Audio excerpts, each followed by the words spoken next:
Welcome to the Explainer. We're all taught this one simple story about human history, right? That it's just this straight line of progress, starting with primitive caves and ending with us, right here, with our modern skyscrapers. But what if that story is just totally wrong?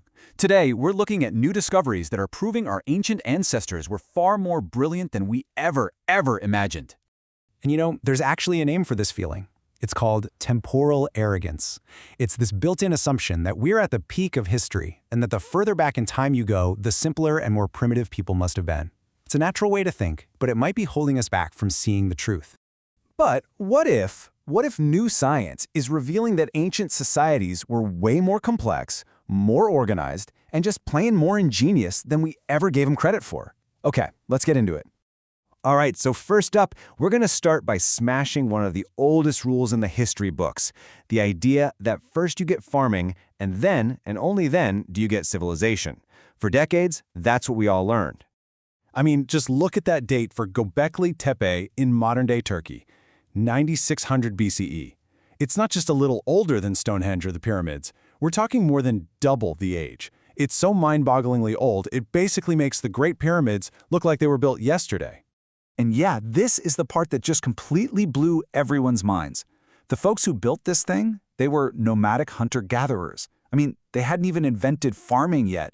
And for forever, the thinking was, there's no way, just no way you could organize and feed a huge workforce to build something this monumental without having agriculture first. So here's the takeaway, and it's a big one. Göbekli Tepe completely flips the script.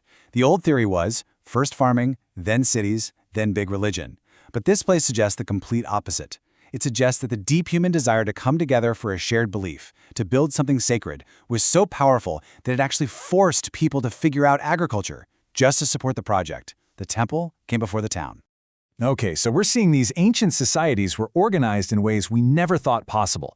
But hold on, because it wasn't just their social skills that were off the charts. All around the world, ancient engineers were pulling off feats that still have modern experts just scratching their heads. Get this. In Turkey, there's this underground city, Derinkuyu, and it goes down 18 stories. 18! It was huge, big enough for 20,000 people, plus their livestock, their wine presses, their chapels. I mean, how on earth do you build that without power tools, without modern machinery? Well, this is where their absolute genius comes into play. They knew their geology inside and out. They carved it out of this soft volcanic rock called tuff, which is super easy to dig. But here's the trick. Once that rock hits the air, it hardens. It becomes incredibly strong, so they'd carve and it would harden right behind them. They left these massive pillars behind for support and engineered this brilliant ventilation system with over 50 shafts bringing fresh air all the way down to the very bottom. Okay, now let's jump across the world to a tiny island in Micronesia. This is Nan Madol, and it was built right on top of a coral reef, using around 750,000 tons of these massive basalt rock logs.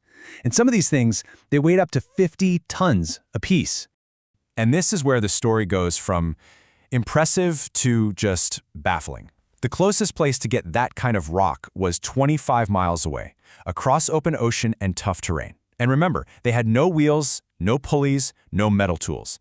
Scientists today have tried to recreate this, float these huge stones on rafts, and they failed. They just sink. So how in the world did they move and then stack these 50-ton logs to build walls 25 feet high? The local legends say magic, and honestly, right now, scientists don't have a much better explanation.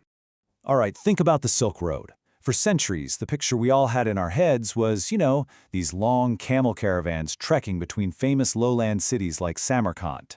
And the people living up in the mountains, the nomads, they were always kind of painted as simple herders, maybe some raiders, basically side characters in the main story. Well, that entire picture is getting a complete rewrite, and it's all thanks to tech like LiDAR. It's basically a laser scanner you mount on a drone. It shoots millions of laser pulses down at the ground, and it can see right through the trees and the soil to map whatever is hiding underneath. And when archaeologists used it over the mountains of Uzbekistan, whoa, they found something unbelievable. They discovered this lost city, Tugumbalak. And it wasn't some small settlement. This was a massive, industrial metropolis, high up at 7,000 feet. Just to give you a sense of scale, it was twice the size of Pompeii. And it wasn't a trade hub, It was a factory town full of miners and blacksmiths, churning out iron weapons and tools for the huge empires of the steppes. So what does this mean? It means our whole map of the Silk Road was wrong. These highland nomads weren't just living on the fringes. They were a central industrial powerhouse. They were sophisticated players who are absolutely crucial to the whole system.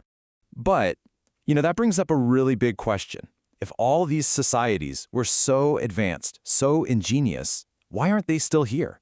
Why did they fall? Well, the latest climate science is pointing to a culprit that sounds a little too familiar. So let's head over to Mohenjo-Daro in modern-day Pakistan. This place was a masterpiece. I mean, a perfect grid layout, the world's first known sewer systems. We're talking flush toilets thousands of years ago. But what's really wild is how peaceful and, well, equal it seems to have been. Archaeologists haven't found any palaces, no giant royal tombs, and almost no weapons. The biggest building in the whole city? A giant public bath. And yet, after 1,000 years of success, everyone just left. So why? Well, scientists found the answer in a really cool place: caves. By looking at the chemical layers and stalactites, the icicle-looking things, they can read the history of rainfall going back thousands of years. And what they found was devastating. It wasn't one bad year.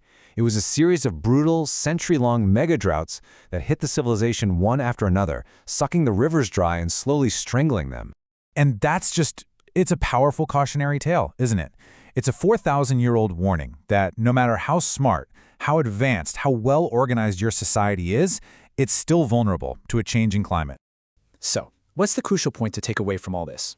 I think the big takeaway is this: that simple story we were taught in school, the one about the straight line of progress, it's wrong. The real human story is so much more complex and, frankly, so much more incredible. It's a cycle of unbelievable genius, adaptation, and sometimes collapse. Our ancestors were achieving things we barely thought was possible again and again. The past isn't some dusty, finished story. It's happening right now. It's an active investigation, and new science is constantly rewriting what we thought we knew. It just proves our ancestors were far more brilliant than we ever gave them credit for. And it really makes you wonder, right? What other jaw-dropping secrets about who we are still out there, just waiting to be uncovered? Thanks for watching. Please like and subscribe.